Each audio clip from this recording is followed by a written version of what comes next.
Et en pleine crise sociale, eh bien, le ministre des Transports la ministre des Transports, pardonnez-moi, prépare la mobilité des Français, voies ferrées, routes, transports en commun, plus de 13 milliards à l'horizon 2022.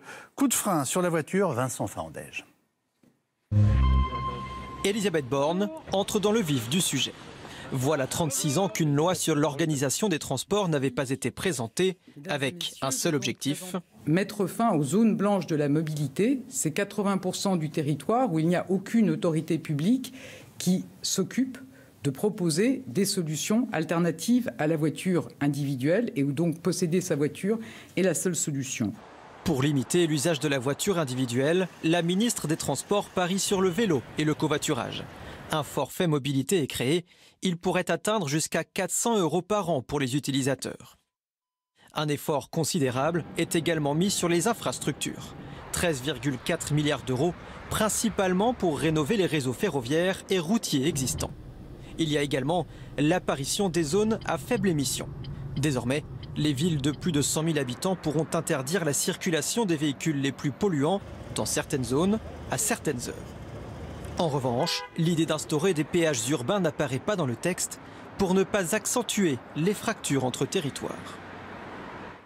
Merci beaucoup de nous avoir rejoint, Éric de Caumont. Je rappelle que vous êtes avocat au barreau de Paris et président de l'association des avocats de l'automobile. Dans ma perception des choses, c'est sans doute un des plans en termes de mobilité ou d'avenir les plus importants en termes de moyens qu'on a entendu depuis très longtemps. Je vais y revenir dans un instant. Mais je voudrais peut-être rappeler que, en plus des taxes sur le carburant, il y avait visiblement un mécontentement, en tout cas qui était très clairement explicité au départ par les Gilets jaunes, qui portait sur les PV, les radars, voilà, le flashage permanent. Vous pensez que ça a pesé, enfin que le 80 km/h sur les routes, est-ce que vous pensez que ça a eu un rôle dans le mouvement? C'est évident. C'est évident parce que, comme tous les commentateurs l'ont dit, cette mobilisation des Gilets jaunes, c'est consécutif à une goutte d'eau qui a fait déborder le vase. C'est-à-dire cette taxe sur les produits pétroliers qui fait que les prix à la pompe se sont envolés et que ça a impacté énormément les ménages modestes et les gens qui habitent loin des grandes agglomérations.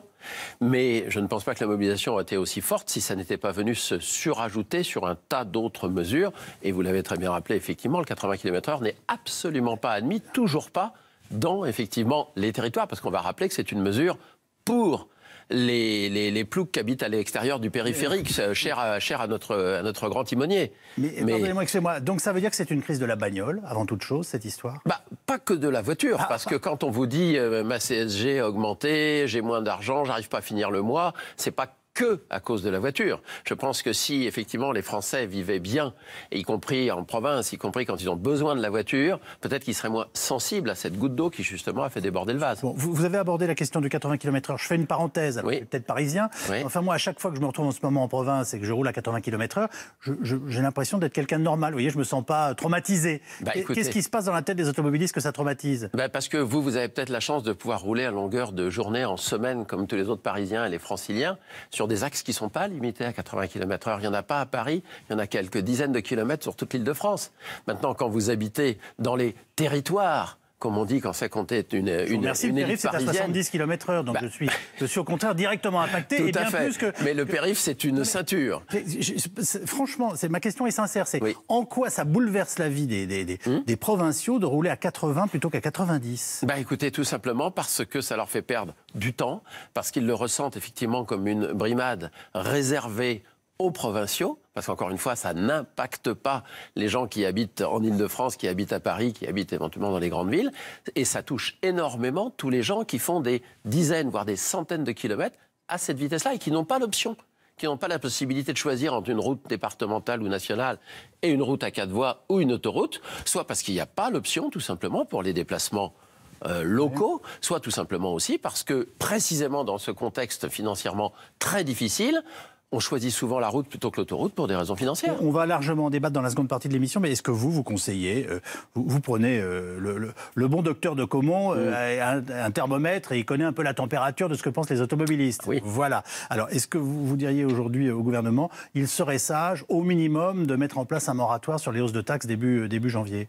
Moi, ça me semble une évidence que, vu la réaction qu'il y a eu par rapport à ce qui a déjà été augmenté au niveau des taxes sur cette année 2018, rajouter la montée des taxes que nous promet M. Édouard Philippe droit dans ses bottes et qui ne changera pas là-dessus, je leur souhaite un bon début d'année. Voilà, je parle de moratoire parce que pour l'instant, le pouvoir politique nous dit qu'il est hors de question qu'il recule. Donc, on peut mettre entre parenthèses une mesure en disant on réfléchit, on discute, etc. Mais en tout cas, on ne l'annule pas dans un premier temps. Et on est tout à fait capable de le faire, puisque je ne sais pas si cette transition vous plaît, M. Calvi, mais dans le projet de loi, dont je rappelle qu'il n'est qu'un projet. Pour l'instant, ce sont des mesures proposées par le gouvernement. Après ça, il faudra qu'elles soient votées. Elles peuvent être amendées, elles peuvent être modifiées, elles peuvent être refusées, elles peuvent être retirées. Ben justement, dans ce projet, il y en a déjà au moins 2 qu'on a retirées, dont une qui est la taxe sur les poids lourds. Et attention, elle n'a pas été abandonnée. Elle a été ajournée. Ajournée en procès. La taxe, oui, sur les poids lourds. Elle a été ajournée. Ça veut dire qu'on va l'enlever tout de suite parce qu'on n'a pas envie d'avoir les poids lourds en plus des gilets jaunes. La ministre a expliqué ce matin qu'en fait, elle n'avait jamais été programmée pour l'année à venir. Bien sûr. Mais qu'elle pourrait l'être éventuellement pour plus tard et qu'on allait en débattre. Voilà, en fait, à partir du moment où ça pourra passer, on la passera. En ce moment, ça serait quand même très risqué de faire bloquer également les routes par les routiers. Là, ça serait, je pense, la congestion complète. Là. Et péages urbains, eux, alors, en effet, effectivement abandonnés. Apparemment, effectivement abandonnés, mais là aussi, ça ne coûte pas grand-chose au pouvoir en place. Pourquoi ? Parce que ce n'était pas un pouvoir qui imposait au niveau local des péages urbains, fort heureux d'ailleurs. C'était un projet qui prévoyait de laisser la possibilité aux agglomérations principales d'instaurer des péages urbains à leur discrétion. Et ça tombe bien, les sondages effectués donnaient comme résultat que personne n'en voulait des péages urbains au niveau local. Donc effectivement, ça leur coûte pas trop cher de l'abandonner, mais ça fait plaisir à beaucoup de monde et dans ce contexte, c'est bien démagogique. Est-ce qu'on peut, sans être caricaturaux, évoquer la question du covoiturage ? Alors évidemment, en tant que, comment dirais-je, Gaulois réfractaire, c'est une première idée qui ne me vient pas à l'esprit. Oui. Ça marche dans un certain nombre de pays. Où on s'organise tout simplement avec ses copains de boulot, ses voisins, etc. Qu'est-ce qu'en pense Éric de Caumont, là aussi ? Du sais, je vous décevoir, je trouve que ce n'est pas une mauvaise idée du tout.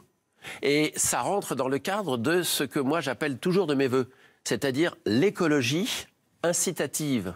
L'écologie, j'allais dire, non punitive. Vous voyez, quand on vous dit on va faire des ZFE, des zones à faible émission, qui, vous avez vu ce qu'on a dit pour le Grand Paris, mais il n'y aura pas que le Grand Paris, bien entendu, vont faire en sorte que des dizaines, des centaines de milliers de ménages modestes qui n'auront pas assez, même avec les aides qu'on nous propose pour s'acheter des véhicules modernes et vertueux, vont se trouver interdits de circulation dans des métropoles, dans des grandes zones autour des villes principales. Ça va être une catastrophe et ça s'appelle de l'écologie punitive. Dire aux gens, si vous covoiturez, donc vous diminuez le nombre de voitures, donc la pollution. Si vous venez en vélo, vous diminuez la pollution, en plus c'est bon pour votre santé. On va vous donner de l'argent.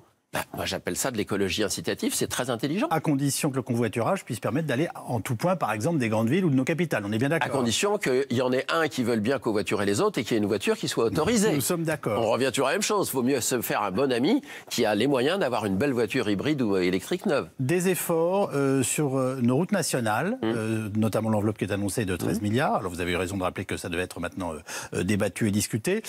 Et des efforts aussi pour nos voies ferrées. C'est nécessaire. C'est pas du luxe. Minimum. C'est pas du luxe pour les routes nationales, puisque vous savez que depuis quelques années, l'État a abandonné, à tous les sens du terme d'ailleurs, les routes nationales aux collectivités départementales ou régionales, en leur disant, maintenant, ça s'appelle toujours route nationale et non pas chemin départemental, mais c'est vous qui allez les entretenir et payer pour qu'elles soient entretenues. Tout en vous disant, c'est une anecdote qui a beaucoup fait rire et qui a fait une très belle jurisprudence il y a une quinzaine d'années, les radars, par contre, qui sont placés sur ces routes nationales, dont désormais vous allez boucher les trous, et même sur les départementales qui sont à vous depuis toujours et l'entretien est à vous, eh ben l'argent, attention, c'est pas pour vous, ça reste pour nous à Paris. Hein. Faut pas rigoler non plus avec ça. Donc, qu'il y ait des sommes qui soient allouées pour permettre de faire en sorte que notre réseau routier national ou départemental, qui est en très piteux état, c'est une catastrophe, soit amélioré, c'est la moindre des choses. Donc, si j'ai bien compris, Bercy, oui, mais il faut que ça revienne à nos routes. Merci beaucoup, Éric de Caumont, d'être venu nous voir ce soir.